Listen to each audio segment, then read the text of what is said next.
রাজ্যে বোকা রাজ্যে বসবাস ওরে রে বোকা রাজ্যে বসবাস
আমার একটা দিন ছুটি লাগবে স্যার।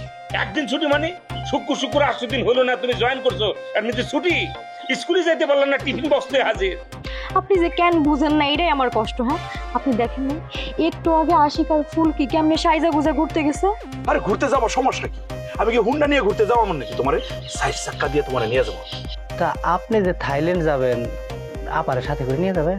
তোরে যদি কেউ দাওয়াত দেয়, তুই কি টিফিন কেড়ে করে খাওয়ান নিয়ে যা? আরে থাইল্যান্ডে 100 বউ ঘুরতেছে ফিরি, আর এখানে আবার বউ নিয়ে যাবো? দেখ কল নাকি আমি?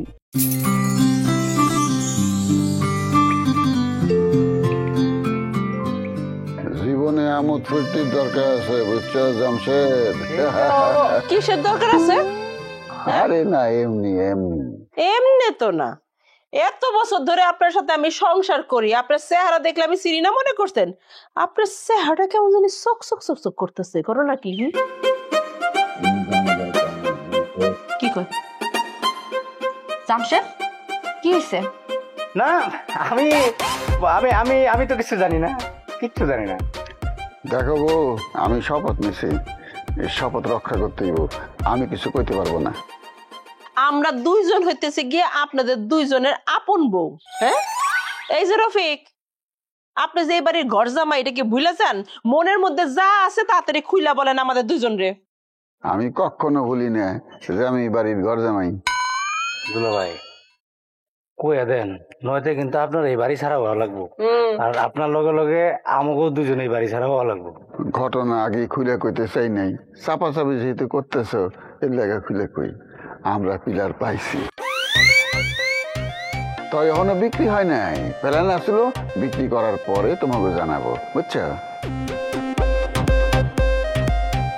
তার মানে কি আমরা আমরা কোটিপতি হয়ে গেছি? সাবধান, খালি শুনে রাখো, কাউরে কইবা না, আগে টাকা হাতে পায় লই, বুঝছো না? আপা, ওই টাকা হাতে পাইয়া আমরা কি কি করব তারই একটা লিস্ট দুলা ভাই এনে বইবে করতেছিল। বাহ, তাহলে তো খুব ভালো খবর। হ্যাঁ, একটা লিস্ট করা হয়ে গেছে।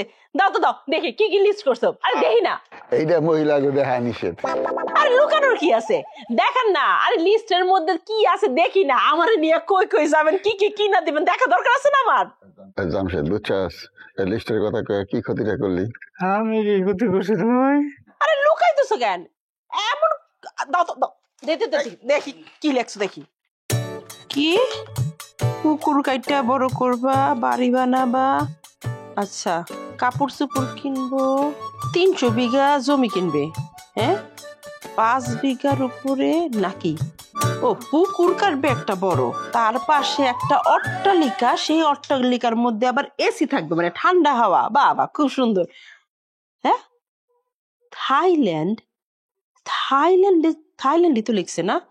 ও, এরপরে থাইল্যান্ডে ঘুরতে যাবে। কই, তোমার এই লিস্টের মধ্যে তো আমি নাই কোথাও। হ্যাঁ, এই লিস্টে তো আমি নাই। আর এইটা তো প্রথম পাতা, পরের পাতায় তোমার নিয়ে লিস্ট করো। আর এই পাতা তো জামশেদের বুদ্ধিমতো হয়েছে, বুঝো না?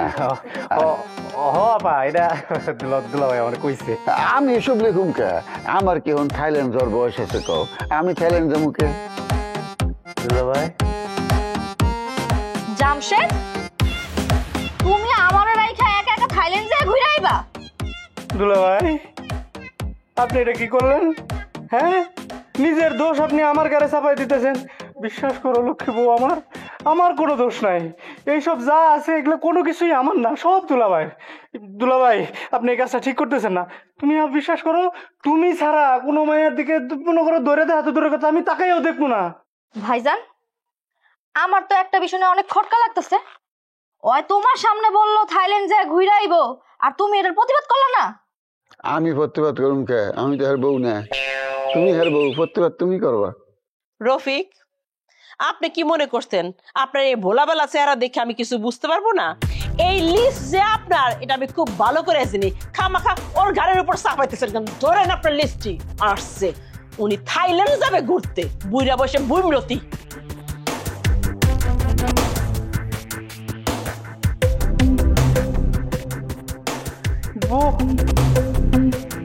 কি আরে বেটা, সংসার করতে গেলে মাঝে মধ্যে বউয়ের এরকম ধমক খাইতে হইব, শিক্ষক শুনতে হইব। কোনো টেনশন নাই, ঠিকই হ্যাঁ করে ভাগে ফেলে দুইজন মিলে ঘুরে আসুন। এগুলোই তো শিখতেছি দুলাভাই। মনে করেন আর কিছুদিন থাকলে আপনি যে শিক্ষা দীক্ষা আমার দিতেছেন, যদি সঠিক রাস্তায় থাকি, দেখা গেল যে কোনো সময় মনে করেন আমি আপনার ক্রস করে সামনে চলে যেতে পারি। এত ধীরে ধীরে চালাও, জোরে চালাও। জোরে ফেলে তো ঠিক হয়ে যাবো, তুমি করে যাবো, আমি রিস্ক নিতে পারবো। আরে আমি করবো না, আমার কিছু হবে না। চলো তো, জোরে চালাও। এত আস্তে আস্তে চালালে তো আমরা গোলাপ বাগান পর্যন্ত পৌঁছাতে পৌঁছাতে রাত হয়ে যাবো। আরে বাবা, জোরে চালালে তো আমি কন্ট্রোল করতে পারবো না, বুঝতেছো না কেন? কেন?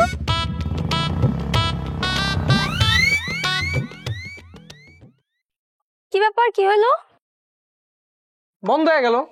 বললাম না আমি কন্ট্রোল করতে পারবো না, জোরে টান দিছে আর বন্ধ হয়ে গেছে। আর কি স্টার্ট নিবে? আরে নেবে না মানে কি? এটা একটা যান্ত্রিক যন্ত্র, যে কোনো সময় বন্ধ হতে পারে, আবার স্টার্টও তো নিতে পারে, তাই না? দয়া করে রিকোয়েস্ট করতেছি, তোমার কোনো ব্যাখ্যা আমি শুনতে চাই না। তুমি বাইক যেভাবে পারো স্টার্ট দাও। দেখতেছি।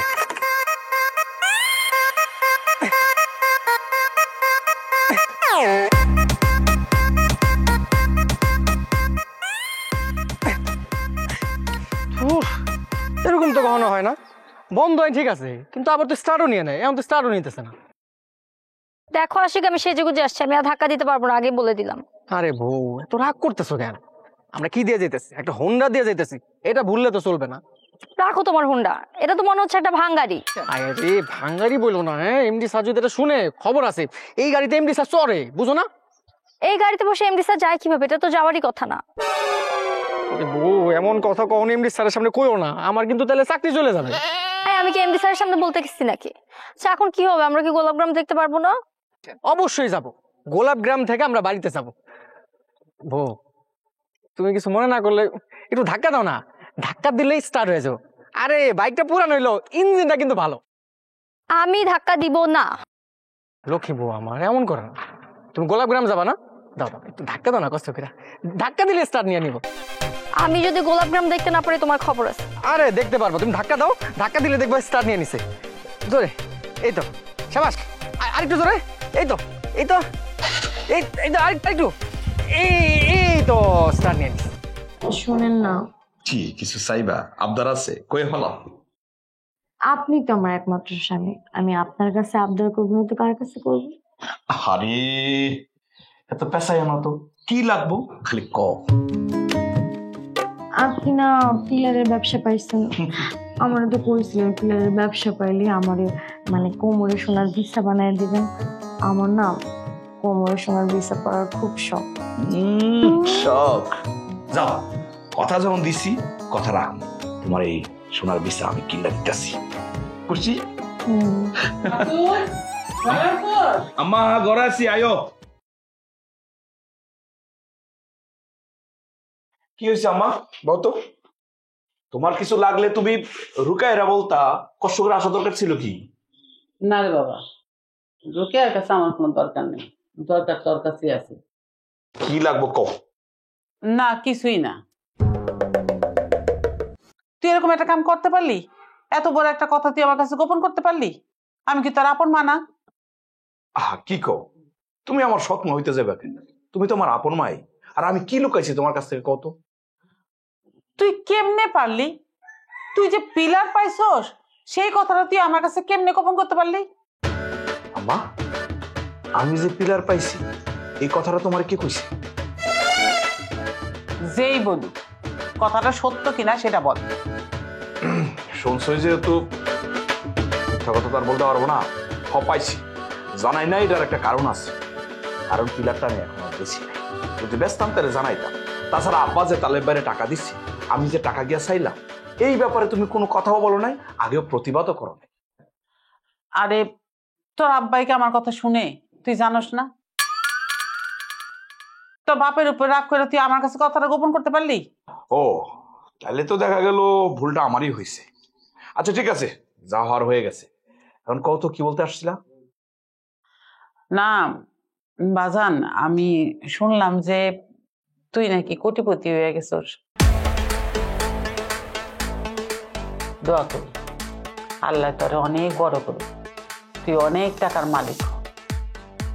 তো আমার একটা শখ আছে, আমার অনেক দিনের শখ, একটা স্বর্ণের হার গলায় দিবি। আমার একটা স্বর্ণের হার বানায় দিবি বাবা। তোর বাপের কাছে কইতে কইতে তো আমি হয়রান হয়ে গেছি, আর তোর বাপেও আমার দিমু দিমু কই আর তো দিলই না। আচ্ছা ঠিক আছে, তুমি তোমার পোলার কাছে স্বর্ণের একটা হাড়ি তো চাইছো, এর বেশিতে কিছু চাও নাই। আচ্ছা ঠিক আছে, দেবো আমি। আর কিছু লাগবে কিনা সেটা কম।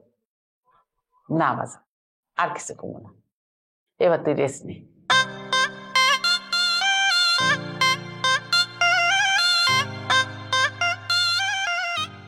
আচ্ছা, ফারসানা ভাবি তো একটা পেট পাতলা মহিলা। আর আমি বুঝলাম না আপনি কি জন্য আপার সামনে এই পিলারের কথা কইতে গেলেন? হ্যাঁ, এখন আপা যদি আম্মার মতো একটা আবদার নিয়ে আসে তখন আপনি কি করবেন? কিন্তু আমি বুঝতেছি না আম্মার এই বয়সে গলার হার পরার কেন শখ দেখছে? এই, তুমি আমার আম্মার সাথে ভাবির তুলনা দিতেছো? তোমার এটা নিয়ে টেনশন করা লাগবে না। আমার আম্মা সিম্পল একটা সোনার হার চাইছে, এটা তুমি দিতেই পারি। হ্যাঁ, আমি কোটিপতি, তত সব টেনশন মেনশন করো না তো, এটা আমি দেখুন। আমি গেলাম। ঠিক আছে।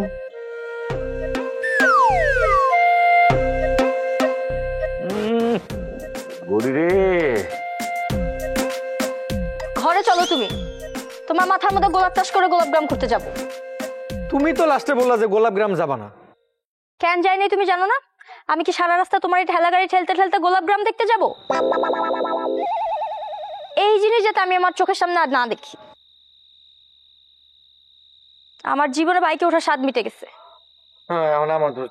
আমি তো বললাম যে একটু পরে স্টার্ট নিয়ে নেবো, আমরা গোলাপ গ্রামে ঘুরে মনে না কোনো কথা শোনো। এ আসে গাই, এই তোমার আসার সময় হয়েছে মিয়া, এত লেট হলে হবে? বিকেলে যেখানে আসার কথা ছিল তুমি কি করলা বলো তো? আমার মিটিং আছে না, ভেজাল আছে না, তোমাদের অনেকক্ষণ পিছলা কথা শুনছি, আর ভালো লাগতেছে না। এই হুন্ডা ঠেলেই লইছে। স্যার আজকে হোন্ডা এত ডিস্টার্ব দিছে, স্টার্টই নিল না। বড় নিয়ে একটু ঘুরতে গেছিলাম, ঘোরাটাও হলো না স্যার। এটা বাইক, এর থেকে টমটম আরো অনেক ভালো। এই শিখ ফুলকি কি বলে গেল? স্যার ফুলকির কথা কিছু মনে করেন না। স্যার অনেক আশা নিয়ে সাজা বেরোছিল যে হোন্ডা একটু ঘুরবে, কিন্তু স্যার ঘোরাই তো হলো না। বাইক ঠেলে তোর জীবন শেষ।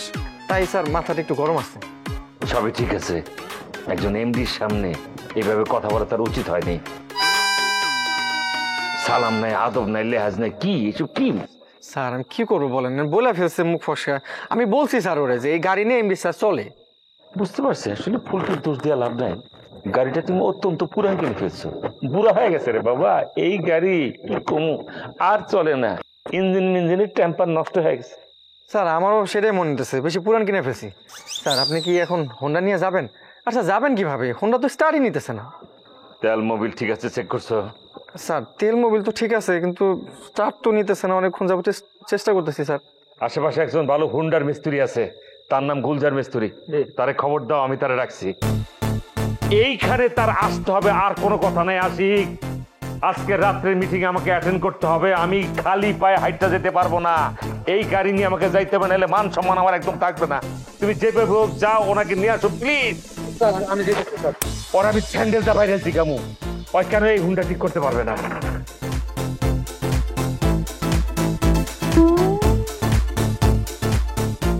রক্ত খাইয়া একটা মশার কয়েল দেওয়ান যাইব। মশায় রক্ত খেয়ে লাল করে লেগেছে।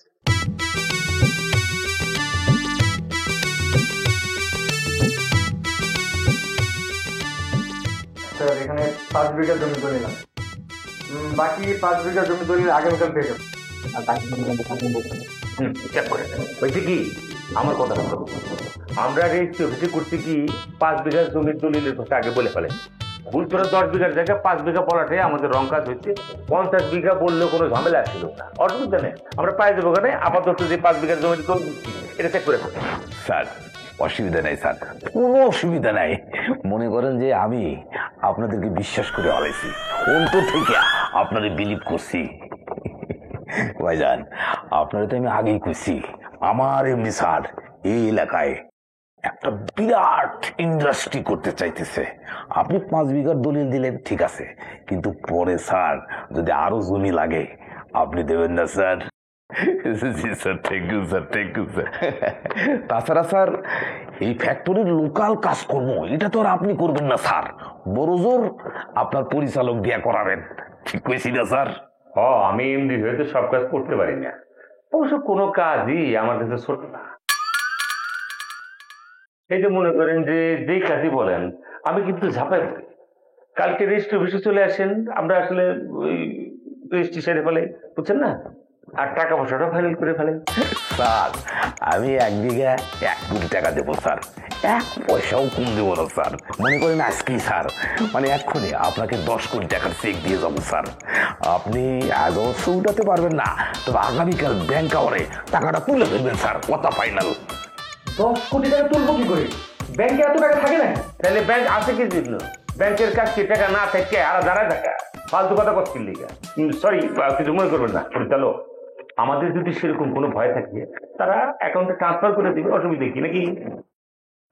তুলতে চাইলে স্যার ব্যাংক টাকা দিতে বাধ্য।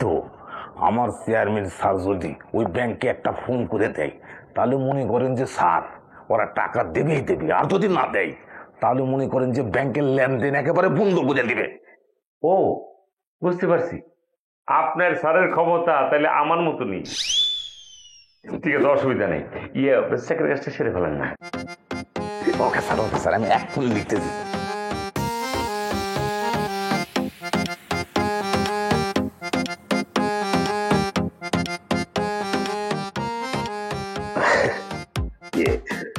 স্যার এখানে আমি 10 কোটি টাকার চেক দিলাম স্যার, আগামীকাল আপনি ব্যাংক থেকে তুলে নিতে পারবেন।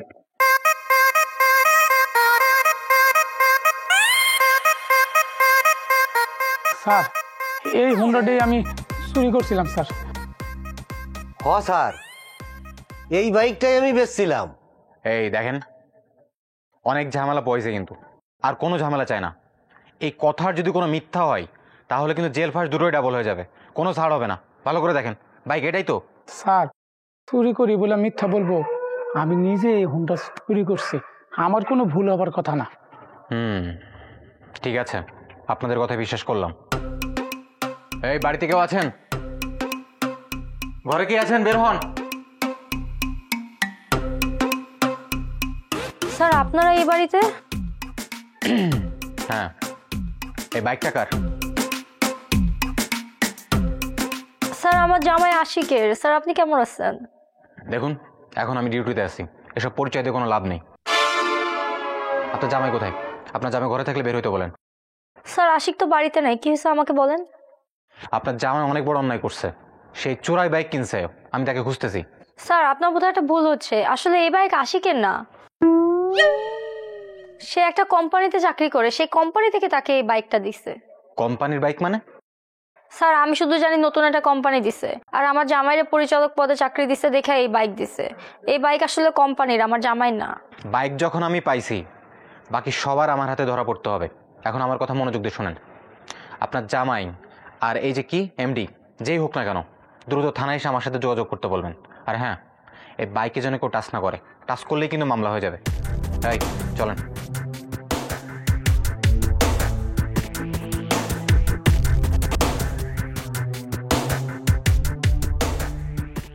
ওই আপনি ইনফরমেশনগুলো ঠিকঠাক মতন ব্যাংকে দিয়ে দেন, আপনাকে নিজস্ব ব্রাঞ্চ যেহেতু। না ঠিক আছে, কালকে তাহলে রেজিস্ট্রি অফিসে দেখা যাবে। হ্যালো মনিরা বেগম, কি কি বলতেছো তুমি? এখনই অপারেশন করতে হবে? এরকম সিরিয়াস অবস্থা? কত লাগবে? 2 লাখ টাকা? আচ্ছা তুমি টেনশন করো না, আমি আসতেছি, আল্লাহ ভরসা। কি হয়েছে ভাই?